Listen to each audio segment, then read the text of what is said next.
Don Jorge Justiniano Talavera, es un placer tenerlo con nosotros en este programa. Gracias, querido Carlos. Para mí es mucho placer, gustoso, porque además este es un medio de comunicación duro, rebelde, pero certero. Entonces, da gusto participar en este programa, porque usted tiene la característica de usted, ¿no?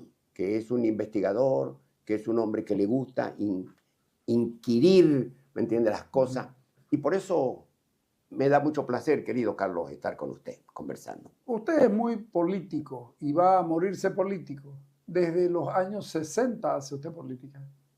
Desde los años 60, no militante. No militante. Yo he sido político en la universidad, pero antes quiero hacer una digresión, si usted me permite, claro, Carlos. El señor presidente del Estado se ha referido despectivamente o irónicamente o con una ignorancia supina, pero no puede hablar el dignatario de Estado, el primer dignatario de Estado. Yo, en respeto a su investidura del presidente, le debo decir que como cruceño, como hombre de bien, no acepto los términos que él ha referido a Santa Cruz cuando dijo los cambitas. ¿Sabe qué, Carlos? Yo podía ironizarlo también al señor presidente y decirle, los collitas nos están robando la democracia, nos están sumergiendo en un proceso de absoluto descontrol de la economía. Pero no lo voy a decir, porque eso es una generalización absolutamente ignorante. Y no puede el presidente referirse en esos términos a una región tan importante. Más del 70% de lo que consumimos en Bolivia se produce en Santa Cruz. Los cambitas lo producimos. Que nos ayudan los collitas, nuestros collas, los que trabajan en Santa Cruz, los collas que se vinieron a Santa Cruz a trabajar, a producir, esos que son los que alimentan al país. Yo creo, Carlos, que debemos decirle al señor presidente que Santa Cruz, que los cruceños, los cambitas, como él quiere decirnos, yo me siento orgulloso. ¿Usted también se siente orgulloso de ser cambista? Por supuesto. Todos nos sentimos orgullosos, pero nos debe una explicación. Y el presidente está en la obligación, exigimos, yo como Jorge Justiniano Talavera, ciudadano común, le exijo al presidente por respeto a una región como es Santa Cruz, que haga una explicación a qué originó su expresión, su torpeza. Yo creo que es una torpeza. Muy bien. Ahora sí, querido amigo, yo fui estudiante del año 1960, ingresé a la Facultad de Derecho. Y fui dirigente activo, fui militante activo de la izquierda. Habían 3 frentes en la universidad, solamente 3 frentes. Estaba el FAU, que era el Frente Autonomista Universitario, que lo lideraban los falangistas. Estaba AUI, que era la Acción Universitaria, cristiana, que era la Democracia Cristiana. Y estaba el Bloque Universitario Popular, que lo fundamos nosotros. ¿Con quiénes? Lo fundamos, y ¿se acuerda usted de este hombre que fue nuestro primer candidato, el dirigente Antelo, que fue dirigente de los bancarios, claro, que fue de la central, que fue federalista luego? Exactamente, Adolfo. Él fue nuestro primer dirigente, nuestra primera candidatura la lanzamos en la Facultad de Derecho, llevándolo a él como nuestro candidato. Muy bien, perdimos evidentemente porque éramos una fuerza chiquitita, pero fuimos creciendo, trabajamos. ¿Por el FAO estaba Mario Serrate Ruiz o Mario Serrate Paz? No. En ese entonces los dirigentes que habían era David Tercero Banzer, era Chipenito Camacho, Papi Camacho. Papi Camacho estaba en veterinaria, Papi Camacho, esa es mi generación de dirigentes. ¿No? Yo estaba con Hugo Teodovich, que era un curso menor que yo, ¿me entiendes? Estábamos dirigentes políticos. ¿Hugo que era falangista? No, era demócrata cristiano entonces. ¿Ah, sí? Era demócrata cristiano en ese entonces, él era de la democracia cristiana. Estaban, no se olvide usted de que la democracia cristiana nace en Cochabamba. Claro. Por un sacerdote norteamericano, Timoteo Sullivan, él que lo sostenía. Entonces, y este fenómeno político nace como una alternativa a la Falange. Si usted se recuerda, el año 54... En Chile la Falange se convierte en democracia cristiana. No sabía. Sí, señor. No sabía. Yo estoy haciendo un estudio para escribir un libro nuevo y con sorpresa me enteré de esa situación. No sabía, mire usted que... Entonces, en ese entonces la democracia cristiana era la fuerza emergente, sí, era el frente emergente. Nosotros éramos el tercer frente, éramos frente chiquitito que comenzamos, pero crecimos y trabajamos. Llegamos a ser secretario ejecutivo de la FUL, una alianza que hicimos con la Falange Socialista Boliviana, con el Frente de la Falange, llevándolo a David III de secretario ejecutivo de la FUL y a Edgar Peña Gutiérrez, ¿se acuerda usted? Claro, por supuesto. Mi compañero de curso era Edgar Peña. Entonces, él fue secretario ejecutivo de la FUL. Fíjese que no es casual mi pregunta. La democracia, a ver, el Frente de Izquierda hizo un pacto, un acuerdo con la Falange Socialista Boliviana que estaba en las antípodas. Pero sin embargo, se podía conversar. Se podía. Bueno. Hicimos en un congreso en el que lo hicimos al secretario, a David III Vance, lo hicimos secretario ejecutivo de la CUP. De la CUP. De la Confederación Universitaria Boliviana. Y Edgar, que era el vicepresidente de la FUL, en ese entonces la FUL eran, la Federación Unitaria eran 12, 15 dirigentes. Como debían ser siempre. Como debía ser, un secretario ejecutivo, claro, un secretario de Relaciones, etc. Entonces, claro, el segundo hombre de la FUL era Edgar Peña Gutiérrez. Y entonces él quedó de secretario ejecutivo de la FUL, ¿me entiendes? Hicimos nosotros esa alianza política. Nosotros nos peleábamos, compañeros, ideológicamente en las asambleas, pero compañeros de curso, los tres líderes de la universidad estaban en mi curso. Lucio Antelo Chávez, ¿se acuerda? Lucio Antelo, que era mi compañero de curso, él era presidente de la Falange, del Frente de la Falange, FAU se llamaba, FAU, del Frente Autonomista Universitario.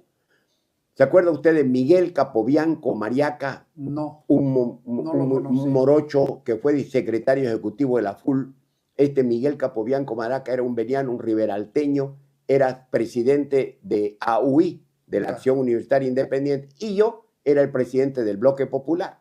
Éramos los tres líderes de la universidad, estábamos en el mismo curso. Qué bárbaro. Y estudiábamos juntos, nos tocaba estudiar, íbamos a estudiar, íbamos a mi casa a estudiar, estudiábamos juntos. Nos prendíamos en unas grandes discusiones. Pero ¿sabe qué, Carlos?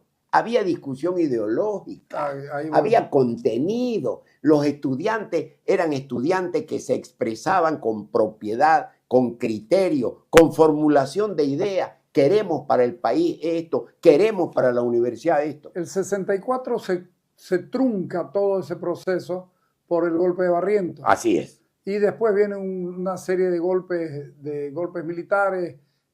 A Barrientos lo sucede una elección. Él se transforma en demócrata. Exactamente. Barrientos es el primer dictador en Bolivia. Bueno, en Bolivia, si usted se recuerda, si usted analiza la historia, los militares daban golpe de Estado y convocaban una asamblea constituyente y se proclamaban constitucional.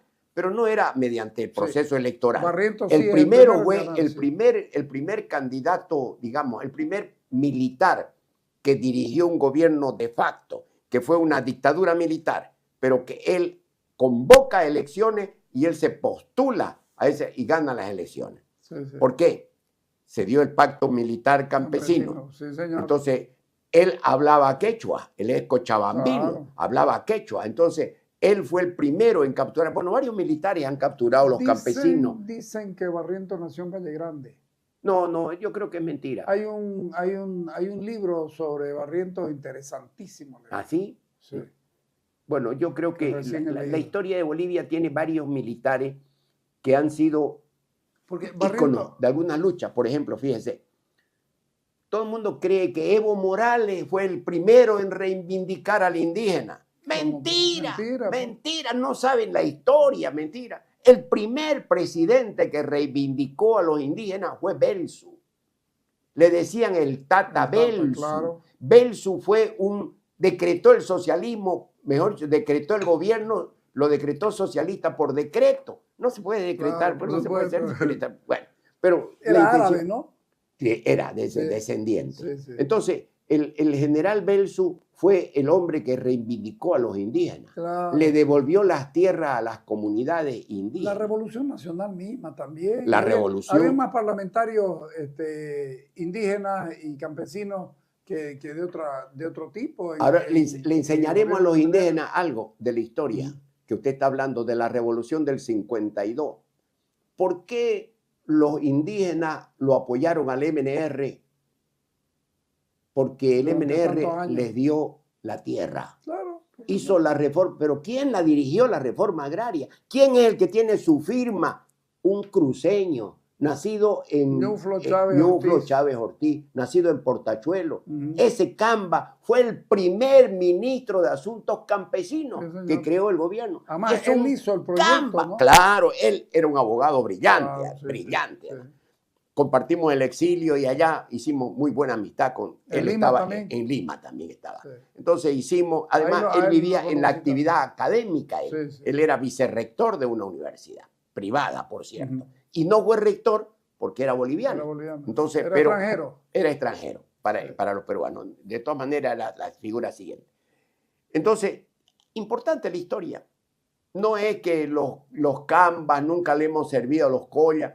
El primer ministro campesino era un cruceño de Portachuelo. Que además renuncia a todas sus condiciones políticas, a sus ventajas políticas, porque se opone a la manera en la que Paz Extensoro comenzó a derechizar el país. Claro, lo que pasa es que Ñuflo Chávez era vicepresidente. Claro. No se olvide usted. Y Claro. como vicepresidente él fue y renunció. Renunció a la, Claro. a la vicepresidencia. Ñuflo era un hombre sanguíneo, de esos hombres espontáneos, Chávez, generosos. Chávez. Entonces, el tipo se peleó con don Hernán Siles, era su vicepresidente de Hernán Siles Suazo. Exactamente. Entonces, él renuncia a la vicepresidencia para hacer un procedimiento de presión. Cuando él va al sector, porque Ñuflo era del sector de izquierda, del MNR, Claro. que lo dirigía don Juan Lechín Oquendo, ¿se acuerda? Sí. Entonces, cuando él va a la dirección del partido y el partido le dice, no seas burro, ¿cómo vas a renunciar? Anda a retirar tu renuncia. Ya fue tarde, ¿no? Ya fue tarde. Sí. Se la publicó Sí, el doctor Siles. Le ahí. hizo una jugada al Sí, doctor sí, Siles, sí. por cierto. Bueno, yo creo que es importante, querido Carlos, que analicemos un tema que nos aflige a todos los cruceños y a todos los bolivianos. Yo le hice esta introducción, no importa el tiempo porque tenemos. Ya, muchas gracias. Así que no se preocupe. Ya. Yo le hice esta introducción para que la gente tenga en claro que roto el proceso y cuando volvemos a la recuperación de la democracia, hay una política diferente, más moderna, de pactos, acuerdos, de encuentros de gente, y el país tuvo su mejor época democrática, ¿no? Claro. 40 años. 40 años. Fíjese, ahora los jóvenes, no todos los jóvenes, porque no todos los jóvenes están hablando algunos, porque algunos que tienen vocería, o sea, que tienen acceso a un micrófono, tienen una grabación, filman y despotrican contra los partidos políticos, despotrican contra los viejos, contra la juntucha, que yo no voy a tener acuerdo con políticos porque son unos políticos corruptos. Bueno, al margen de eso, la política no tiene la culpa, son algunos políticos. Entonces, si estamos de acuerdo en eso, caemos en un error, porque los europeos, y especialmente después de la Revolución Francesa, nace el moderno Estado. Este moderno Estado con poderes. Después se habla de la separación de los poderes y se va avanzando en democracia. ¿Cómo avanzan en democracia? ¿Cómo enfrentaron después de la Segunda Guerra Mundial Europa, que quedó destruida por la Segunda Guerra Mundial? ¿Cómo avanzan para recrear nuevamente la democracia? Concertando, querido amigo. Absolutamente. Concertando. La política es el arte de dialogar, es el arte de hacer realidad su sueño. Si usted tiene un sueño y quiere, usted se mete en la política porque la política le da la posibilidad de realizar su sueño. Entonces, los que despotrican con la política son los que no saben política. No lo entienden. Pero ¿y sabe qué? Con un agregado. Quieren ser políticos, quieren meterse en la política. Nos han metido en un barullo que han enrarecido el ambiente en este Sí, momento. señor. Sí. Fíjese usted, todo el mundo habla de candidatura. Estamos tras la candidatura, fulano está en la candidatura. Cada uno de los candidatos, en primer lugar, son candidatos autoproclamados. Ellos se proclamaron. Ellos dijeron, yo soy... No tienen partido. No tienen partido, no tienen. El único candidato con partido que ha salido recién es Doria Medina, que tiene su partido. Sí. Que su partido le sirve evidentemente porque le permite tener posibilidades de negociar en mejor ventaja. La política, querido Carlos, está basada en la posibilidad de hacer realidad su sueño. Así es. Es lo que usted sueña, lo que usted quiere para el país, usted tiene posibilidad de realizarlo a través de la política. Pero también la política es la posibilidad de concertar, es la necesidad de concertar.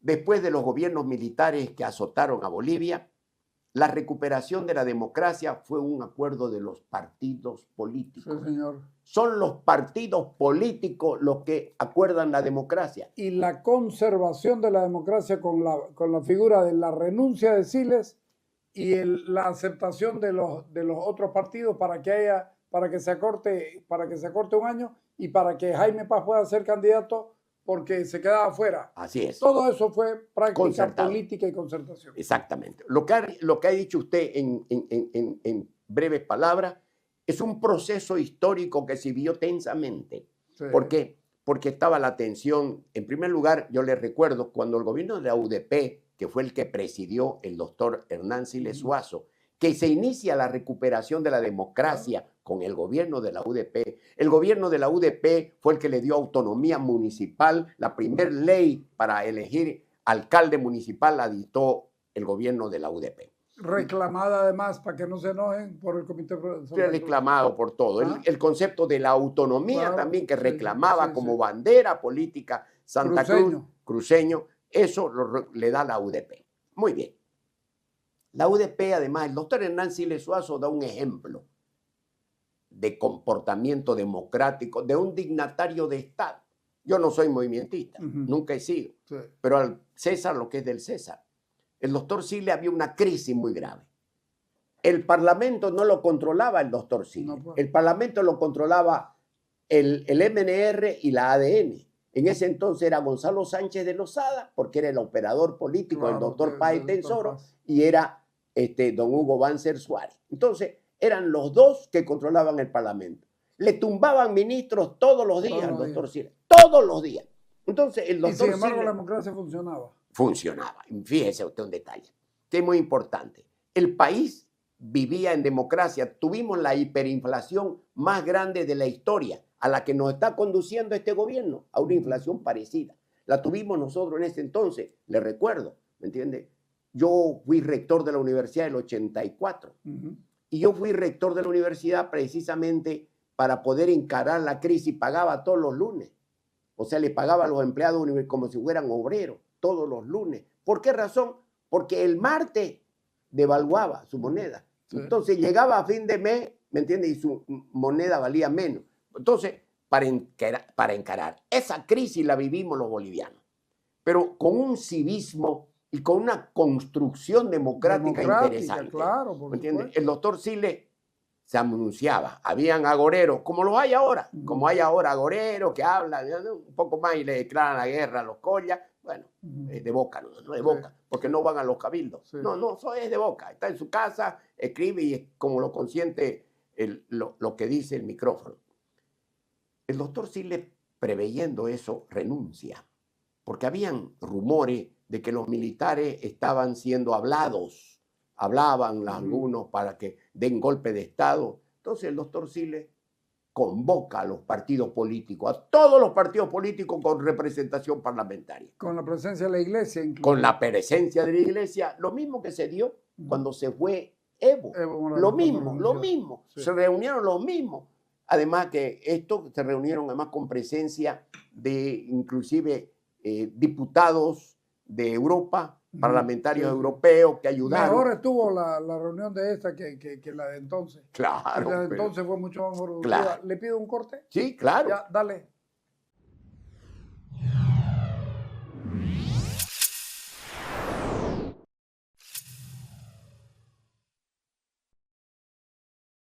En este 2024, como Gobernación de Santa Cruz, impulsamos el progreso de nuestra región con 11 obras, 8 terminadas y 3 en ejecución, impactando en 6 de nuestras 15 provincias, transformando la vida de más de 232,000 habitantes. Además, estas obras aseguran la conexión vial en la mayor zona de producción agrícola de Santa Cruz, garantizando que los alimentos lleguen a la mesa de cruceños y bolivianos. Estamos reduciendo brechas, conectando Santa Cruz, en busca de una mejor calidad de vida para todos nosotros. Sigamos avanzando, Santa Cruz.